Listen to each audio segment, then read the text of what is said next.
everyone, welcome back. I'm Di, and today I'm sharing with you my manga haul for the month of June. So, the manga haul, as my daughter puts it, is a very humble stack this month. It is what it is. And so, I have very few titles to share with you today, but I am very excited for all of the ones that we have picked up. So, let me get started on this stack. So volume 1 of On and Off Work-Life Imbalance by Shinosuke Kanazawa. This one is published by Square Enix Manga, rated teen. We are reading this one with the Monochrome Manga Club in the month of July. And so I'm actually going to be reading this one next week. This one is about two co-workers. And outside of the office, they like to wear different outfits than they do at the office. So basically transforms them into different people, and they make a connection with each other outside of the office, but neither of them knows that they are actually co-workers, I think. So basically says there are two sides to every working adult: one they show when they're on the job and one they show when they're off the clock. So I'm really excited to check this one out. You can see what they look like outside of the office here and what they look like inside the office here. Just for reference, the woman is this kind of punk goth character here, and the male is the Lolita character here. So really excited to read this with the Monochrome Manga Club this month, and I'm looking forward to discussing that one. I have volume 25 of Bungo Stray Dogs by Kafka Asagiri, art by Sango Harukawa. This one's published by Yam Press, rated older teen. I feel like it's been a while since I've hauled one of these volumes. This is a story about a detective agency where the members of that agency all have kind of supernatural abilities, and they come up against the Port Mafia, who are basically your bad guys in this story. Lots of the characters are named and based off of real life authors. So very interesting story, lots of mystery, lots of action. I really enjoy this one. I really need to get back to it. Daughter is up to date though, and so definitely needed to continue to collect this one so that she can keep up to date on this one. Really enjoy the series. And like I said, I do need to get back to reading that one. We have volume 17 of Mission Yozakura Family. This one is by Hitsuji Gondaira, published by Viz, rated teen. So this one is about a guy who is orphaned and then ends up joining his best friend's family. But what he doesn't know is that his best friend's family is a family full of spies. And so he needs to learn how to become a spy, not only to save himself, but to protect his family. And it's just a really interesting story. I read a lot of what I have read from the Shonen Jump app and really enjoyed it. So much so that I had said that when it got released physically, I would collect it, and that's definitely what I'm doing now. I haven't read any more since I stopped reading on the Shonen Jump app, though, and I really need to get back to this series as well, because it is definitely one that I enjoyed a lot, and there's an anime out for it now as well. So really good series that I need to get back to again. I have the Omnibus Haikyuu, volumes 13, 14, and 15. By Haruichi Furudate, published by Viz, rated teen. So this is a story about a boys' high school volleyball team, and their school's volleyball team used to once be at the top, and through the years have fallen down the ranks. And now with this year's new incoming freshmen, they want to make a bid to make it back up to the top. It's a really inspiring story. It's full of like heartwarming moments, and it's one of those stories that I'm really connected to these characters. It's a story that I like to experience over and over again. We've watched the anime several times. This is our second time, or at least my second time reading through it. We are reading through this one with the Monochrome Manga Club and really enjoy it. So we are double dipping with the Omnibus volumes because we do already have the entire series in single editions, but if my daughter and I want to read at the same time, we can't because we only have one set. So I particularly like the Viz 3-in-1 editions. I like reading them. I don't have any like issues with it or anything, and so This will probably be my set, and I'll let my daughter have my single editions. But yes, really, really good story. Really enjoying it, and really love to revisit that one over and over and over again. I have volume 1 of Radio Storm. This one is by Team S&S, published by Issei Press, rated older teen. This says, connected souls, broken transmission, are love and salvation possible at the end of the world? For War Academy student Sok, they're nothing more than pipe dreams. Bullied by his peers for his seemingly useless powers, Sok can only focus on survival. But when a deadly plague compromises the haven of his school, fantasy suddenly starts looking a whole lot more like reality. To keep safe, Sok must find his caller, a person who amplifies his abilities and who he'll feel an innate deep sense of affection for. The problem? When he finally meets his stranger, he's convinced Sok has lost his mind. Sounded interesting, so I thought I'd definitely check that one out. And this one is older teen for language, nudity, sexual content, and violence. So that is that one. That is a heavy feeling volume, like it's got some weight to it.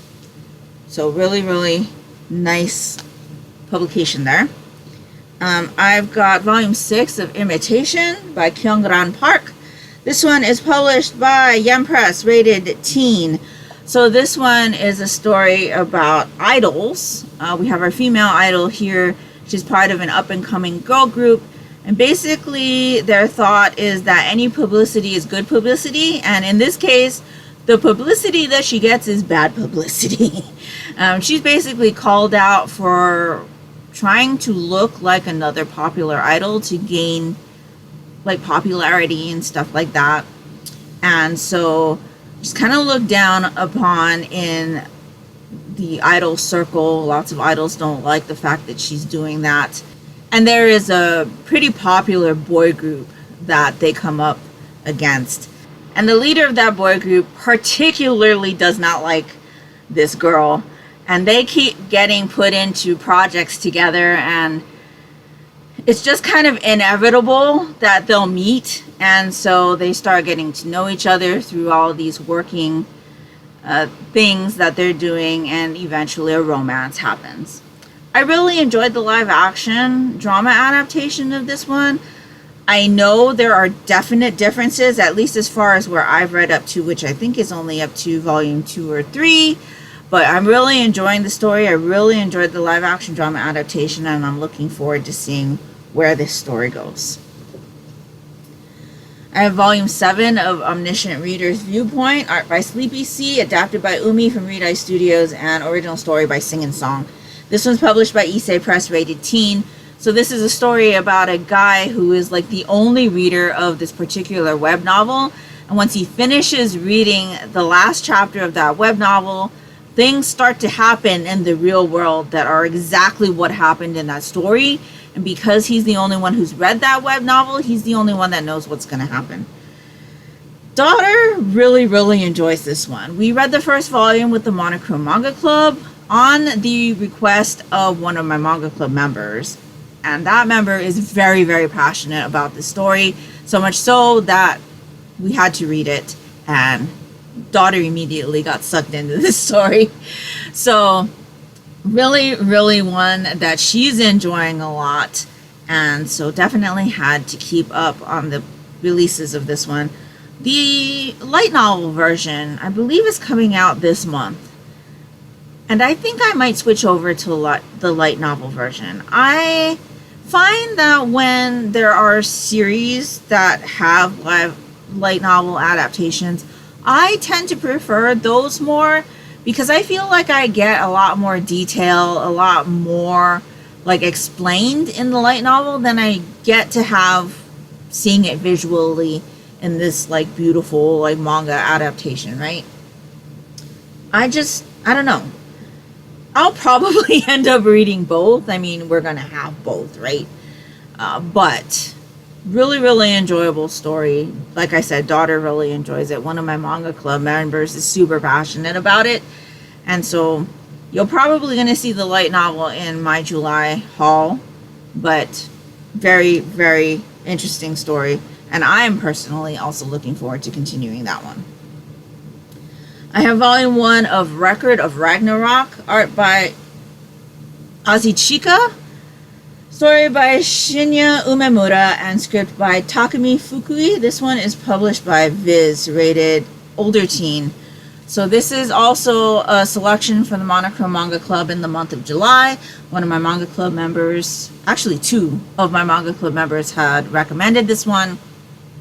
And so the Manga Club decided to read this one for the month of July. It says, the gods raise up whom they would destroy. Once every millennium, the gods assemble to decide if humanity is worthy of its continued existence or if it should be destroyed. When the verdict is destruction, the final battle between the gods and mortal heroes will decide the survival or extinction of the human race. The Valkyrie Brunhilde has convinced the gods to give humanity a chance at redemption through a combat in the Valhalla arena. Seeking a quick end to the proceedings, the gods present their first fighter, Thor, the Norse god of thunder. Facing him as a warrior, said to be the strongest in the history of mankind, the legendary General Libu. I think that's how you pronounce it. I'm not quite sure.